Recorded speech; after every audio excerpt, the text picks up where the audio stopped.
ଦେଖନ୍ତୁ ଏଇ ମା ମାନଙ୍କୁ ଭାଇ ମାନଙ୍କୁ ଯେପରି ଦୁର୍ନୀତି ଅତ୍ୟାଚାର କରିକି ଗୋଟେ ଖ୍ରୀଷ୍ଟ ଧର୍ମକୁ ଗଲେ ବୋଲି ମାରିକି ଆଜି ଜଙ୍ଗଲ ପାହାଡ ଉପରକୁ ଖେଦି ଦେଇଛନ୍ତି। ସେମାନଙ୍କର ପ୍ରାଣ ବଞ୍ଚାଇବା ପାଇଁ ବୋଲି ସେମାନେ ନିଜ ପାଇଁ ନିଜେ ଡରିକି ଜଙ୍ଗଲକୁ ଲୁଚିବା ପାଇଁ ପଳାଇ ଆସିଛନ୍ତି। ଦେଖନ୍ତୁ ଏପରି ପରିସ୍ଥିତିରେ ଏଇ ବର୍ଷା କାଳରେ ଏମାନେ ଦିନ ବିତାଉଛନ୍ତି। ଦେଖନ୍ତୁ ଯୋଉ ପ୍ରକାର ବଣରେ ଅଛନ୍ତି।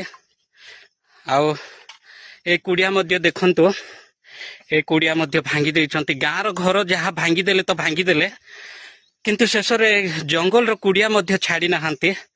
ସେଇ ପ୍ରକାର ନିର୍ଧୁମ ମାଡ଼ ମାରିକି ଏମାନଙ୍କୁ ପଠା ଦିଆଯାଇଛି। ଏବେ ଭାବନ୍ତୁ ଏମାନେ ଯିବେ କୁଆଡେ?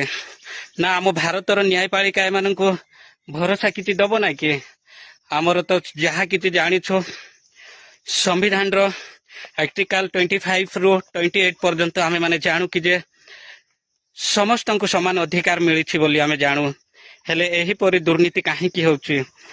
ଏଇ ପର୍ଯ୍ୟନ୍ତ କାଲିର ଘଟଣା ଏଇଟା, ଏଇ ପର୍ଯ୍ୟନ୍ତ ପ୍ରଶାସନ ଏ ଯାଏଁ ଦୃଷ୍ଟିପାତ କରିନାହାନ୍ତି। ଏମାନଙ୍କୁ ଏପରି ହଇରାଣ ରଖିଛନ୍ତି। ନା ଏମାନେ ଖାଇଲେ ନା ପିଇଲେ ନା କଣ କରିଛନ୍ତି ତାଙ୍କୁ ବି ଜଣା ନାହିଁ।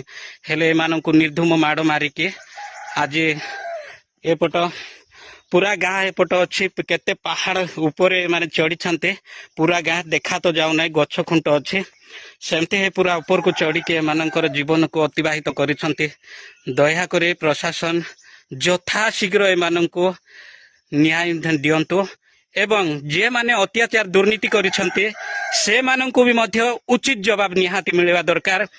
କଣ ଆମ ଭାରତରେ ଏତେ ଅନ୍ୟାୟ ଅତ୍ୟାଚାର ହଉଛି ମୁଁ କିଛି ଜାଣିପାରୁନାହିଁ। ଏଇଟା କଣ ପ୍ରଶାସନ ଶୋଇ ପଡିଛନ୍ତି ନା କଣ ଏ ଯାଏ ଜାଣିନାହାନ୍ତି? କାଲିର ଘଟଣା, କାଲି ରାତିରେ ଯୋଉ ପ୍ରକାର ନିର୍ଧୁମ ମାଡ଼ ମାରିକି ପଠେଇଛନ୍ତି ବୋଲିକି ଆମେ ଶୁଣୁଛୁ। ଆଉ ଶେଷରେ ଆପଣ ମାନେ ଦେଖିଲେ ସେଇଠି ଯେତେବେଳେ ବାଇଟ୍ ନେବା ବେଳେ ବି ମଧ୍ୟ ଗଣମାଧ୍ୟମକୁ ବି ମଧ୍ୟ ସେମାନେ ଡରୁନାହାନ୍ତି। ଦୟାକରି ଏମାନଙ୍କୁ କାର୍ଯ୍ୟାନୁଷ୍ଠାନ ଗ୍ରହଣ କରାଯାଉ।